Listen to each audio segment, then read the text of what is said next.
les aventuriers de la lecture.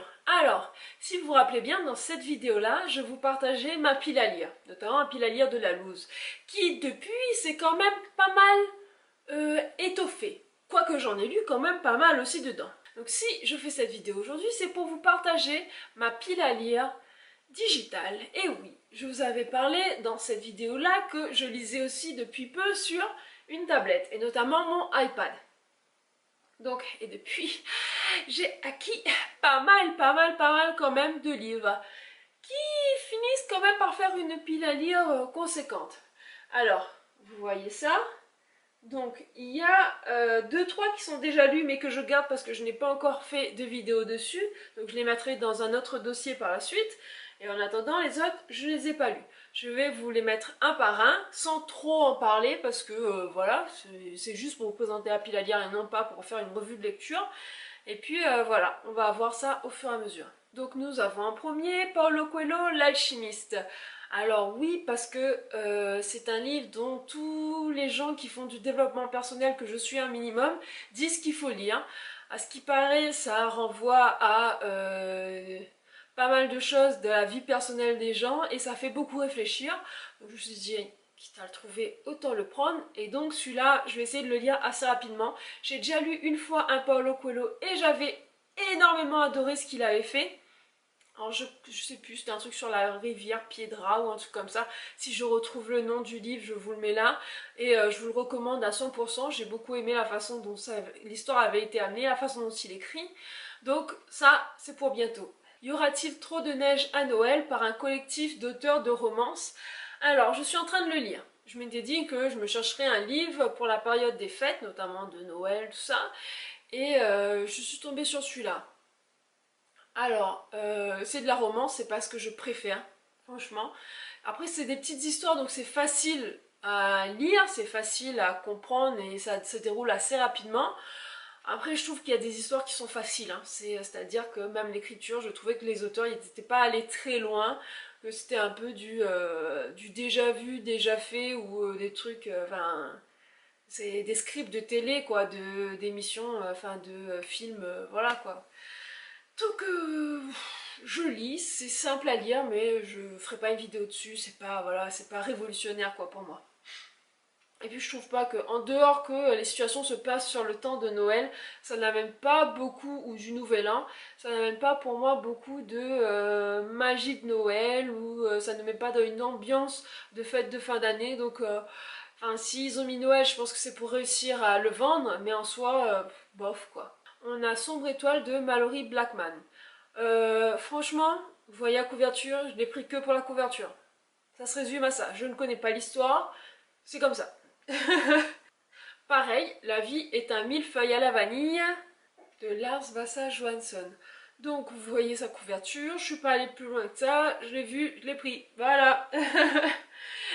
Une saison à la petite boulangerie de Jenny Colgan. Alors j'ai vu passer sur mon Instagram, je pense que je suis pas mal d'Instagram autour du livre, autour des maisons d'édition, pas mal de tomes autour de ça, la petite boulangerie ou des trucs comme ça m'a pas mal interpellée. Je me suis dit, en ayant vu celui-là, que je tenterais. Alors je sais pas s'il y a des romans avant, s'il y a des romans après, si c'est une suite, j'en ai aucune idée. Je me dis je tente, de toute façon il n'y a pas de numéro, on verra ce que ça donne. Ensuite on a La lune est à nous de Cindy Van Wilder. Voilà. J'ai commencé à le lire, pour tout vous avouer. Après, il a l'air assez dense, enfin, il fait 400 pages. Donc, j'ai commencé à le lire, et puis, étant passé sur d'autres romans, j'ai mis en pause et je reprendrai. Donc, je suis au tout début. En tout cas, c'est l'histoire d'une jeune fille qui a été adoptée par une tante et un oncle parce que ses parents sont décédés. Elle est totalement différente d'eux, c'est-à-dire qu'elle est noire de peau, eux sont blancs, elle se reconnaît pas dans cette famille-là, elle a du mal à investir ses oncles et sa tante comme sa famille, et en plus elle est en surpoids, partie d'une association. Elle a aussi un blog, ou un Instagram, je sais pas, sur lequel elle est reconnue parce que la beauté du make-up, si j'ai bien compris. Et elle est aussi en surpoids et donc va aller dans un centre. Elle va y rencontrer un jeune homme qui vient lui de débarquer dans la ville où elle est. et qui est totalement pas à l'aise, qui lui par contre n'a aucune vie ni associative ni sociale. Et ça va être un peu cette rencontre entre tous les deux et comment est-ce qu'ils vont cheminer. Donc on a Destiny 1 de Cecilia Ahern. Alors, je l'ai pris par rapport à l'auteur, c'est-à-dire que j'ai pas mal de romans de Cecilia Ahern. J'adore sa façon d'amener les histoires et il y a un côté un peu fantastique à la réalité qui marche toujours dans ses histoires et qui me font accrocher jusqu'au bout. J'adore aussi sa plume, sa façon d'écrire. Donc j'ai pas regardé ce que ça donnait ce livre-là, je l'ai pris juste par le nom de l'auteur. Donc pareil pour celui-là, John Green, Tortue à l'infini. J'ai clairement adoré, et je vous le mets là, Nos étoiles contraires. Le truc, il te fait chialer que tu as un cœur de pierre ou pas. Et son écriture est top, sa façon de faire parler ses personnages était impertinente et très pertinente. Et donc je lui fais confiance totalement, donc j'ai pris celui-là. Pareil encore, non mais je choisis qu'aux auteurs en fait. Donc c'est Becca Fitzpatrick avec Ma vie cachée. Donc Becca Fitzpatrick, j'avais déjà lu une trilogie d'elle. Donc est-ce que je l'ai là? Oui, je l'ai là. Hush, Hush, Crescendo et Silence. Et alors c'est plus léger, c'est plus adolescent, c'est un peu... Je trouve que c'est une écriture un peu moins... Enfin, c'est sympa sans être fantastique quoi. Par contre, c'est une écriture assez simple, assez fluide qui fait qu'on avance rapidement dans les histoires et que on se laisse porter par un univers pas très dense, mais en tout cas pour ceux-là qui étaient très intéressants et qui nous a attrapé un moment et nous font penser en bon moment. Donc pour celui-là, je sais pas ce qu'il en est, on verra. J'ai pris celui-là, November 9 de Colleen Hoover. Pourquoi? Parce que je ne suis qu'un mouton. Oui. Alors, ça fait je sais pas combien de temps que j'entends parler sur Booktube de Colleen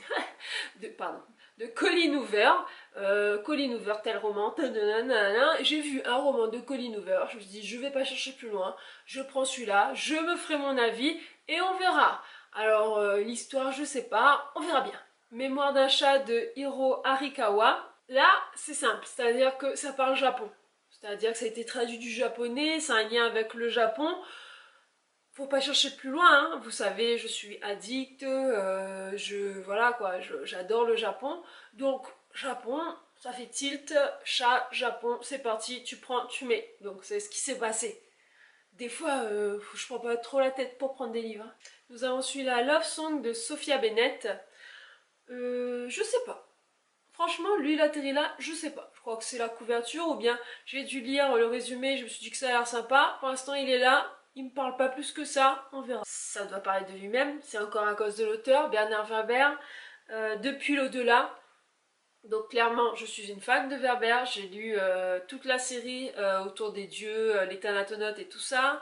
J'ai lu la série, enfin j'ai lu pas mal de livres de lui, enfin. Après, je suis en retard sur les fourmis et je suis en retard sur les chats. Il y avait celui-là.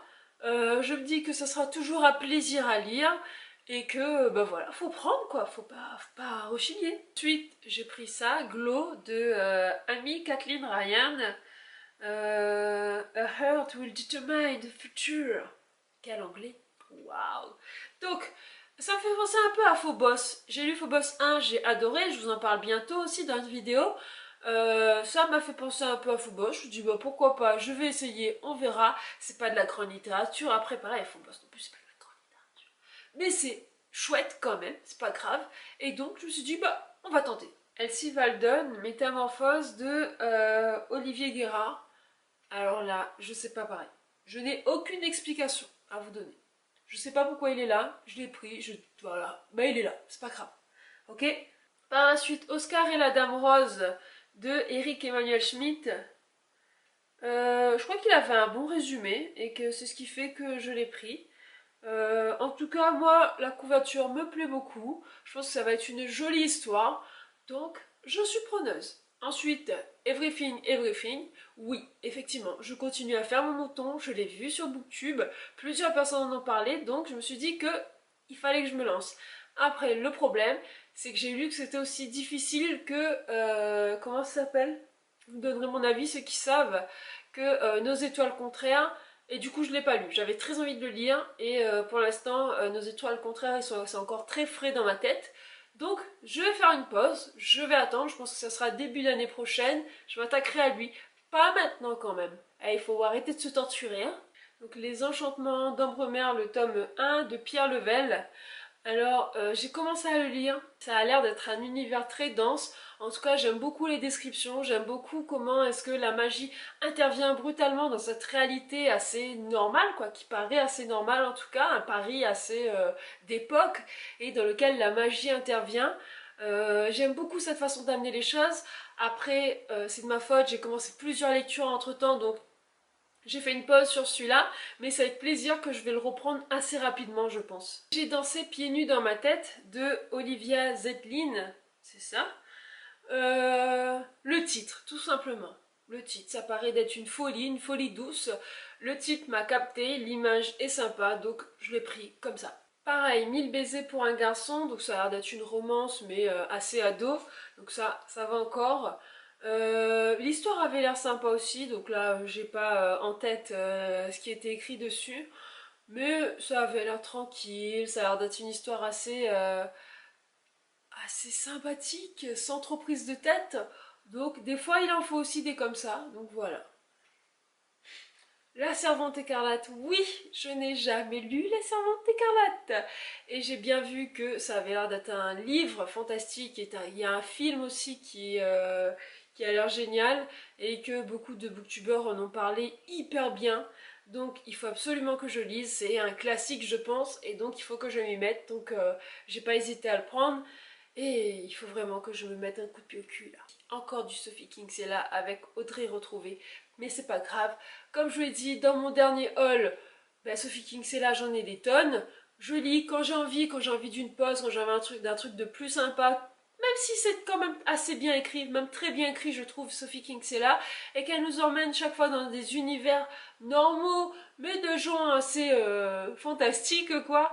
Donc on verra ce que ça donne. Alors je viens de réaliser en regardant une page, enfin un titre, enfin un livre là que j'ai pris, que c'était la fin d'une série, c'est-à-dire que là, vous voyez, c'est le livre que j'étais en train de regarder, donc Tous pour un, de Pittacus Lore, et là je vois le dénouement de numéro 4. Donc ça veut dire que c'est la fin d'une histoire. Je ne m'étais pas rendu compte que j'avais pris la fin d'une histoire, c'est n'importe quoi. Donc je ne connais pas numéro 4, j'aurais dû ne pas prendre celui-là, on va voir, peut-être que j'irai chercher ce qu'il y avait avant, et puis sinon tant pis pour moi. Donc là, oui, oui, vous pouvez vous moquer de moi et tout ça, tout ce que vous voulez. Donc 13 raisons de Jay Asher.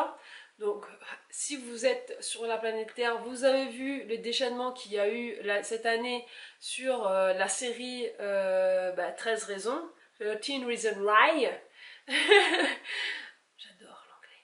Donc, vous avez vu que c'était une série, ils ont fait de la pub à fond dessus avec des youtubeurs qui ont reçu des trucs super, voilà.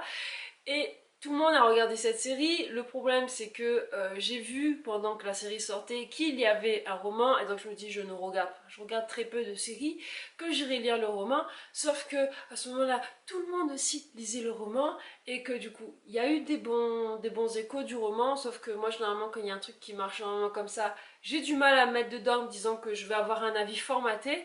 Donc je l'ai pris, mais je prendrai le temps avant de le lire. Je pense que je vais laisser encore un peu le temps d'oublier tout ce que j'ai entendu dessus, et puis après je le lirai avec mes propres idées.